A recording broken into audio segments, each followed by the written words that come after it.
اور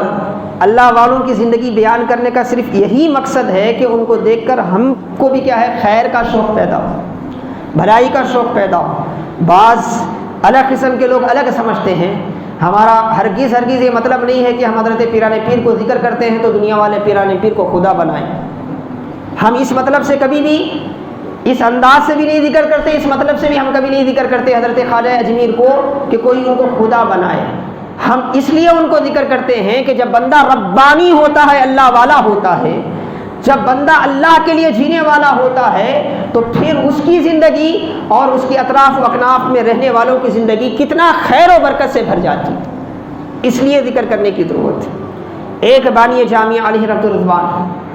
آپ جس وقت پیدا ہوئے قسم پرسی کا عالم تھا، انتہائی خستہ حالی کا عالم تھا۔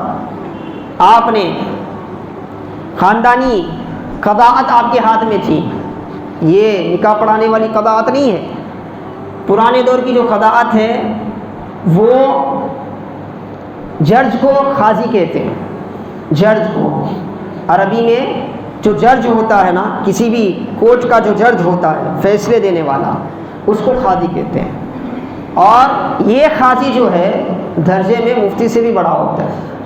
قاری اور نکاح نہیں، نکاح پڑھانے والا نہیں، لوگوں کو غلط فہمی ہو گئی۔ یہ جو قاضی ہوتا ہے نا، اور پرانے ہمارے جو قضات ہوتے تھے، بڑے اکابر قضات، اس قضاءت کا ایک حصہ کیا ہے، یہ نکاح پڑھانا بھی ہے۔ اس قضاءت کا ایک حصہ یہ نکاح کے امور بھی ہیں۔ تو آپ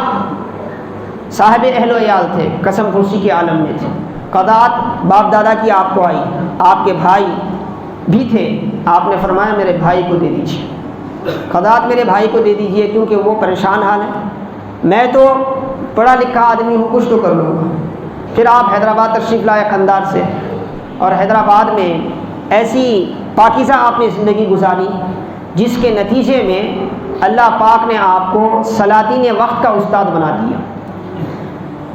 نظام سادس، چھٹویں نظام، ساتویں نظام آپ کے شاگردوں میں سے ہیں، اور وقت کے بڑے بڑے اکابر علماء،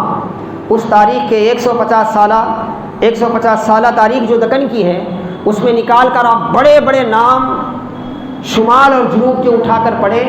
تو ان کا سلسلہ تلمذ جو ہے، شاگردی کا سلسلہ جا کر حضرت امام انوار اللہ فاروقی رحمۃ اللہ علیہ پہ ختم ہوتا ہے۔ امام انوار اللہ فاروقی رحمۃ اللہ علیہ پہ آپ نے بیک وقت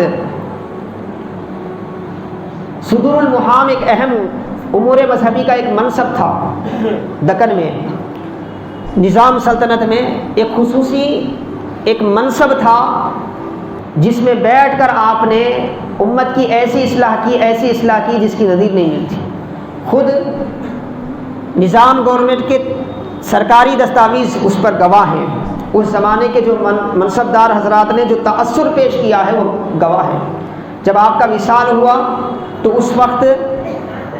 چھٹویں نظام میر عثمان علی صابے جو ہیں وہ موجود نہیں تھے، بعد میں آئے، آپ کے مزار پر آئے، اور آ کر آپ نے فرمایا، روتے ہوئے آپ نے فرمایا، ایک ایسا بادشاہ جس کی دھاک صرف ہندوستان میں نہیں عرب ممالک میں تک ہے، جس کو مصر میں، شام میں اپنی امید کا ستارہ سمجھا جاتا ہے، وہ زمانے کے ایسے قائد تھے۔ انہوں نے کیا فرمایا کہ امام انوار اللہ ایک ایسی شخصیت تھی، مائیں بہت کم ایسے افراد کو جنتی ہیں، مائیں بہت کم ایسے افراد کو جنتی ہیں، اور وہ خیر کا کام کر کے گئے۔ آج 150 سال ہو گئے، اس کے باوجود ان کا خیر کا کام نظامیہ کی صورت میں چل رہا ہے، اشاعت العلوم کی صورت میں چل رہا ہے، سینٹرل لائبریری کی صورت میں چل رہا ہے، اور آپ کے ہاتھ سے نکلے ہوئے مختلف علماء صرف ہندوستان میں نہیں، دنیا کے گوشے گوشے میں پہنچے۔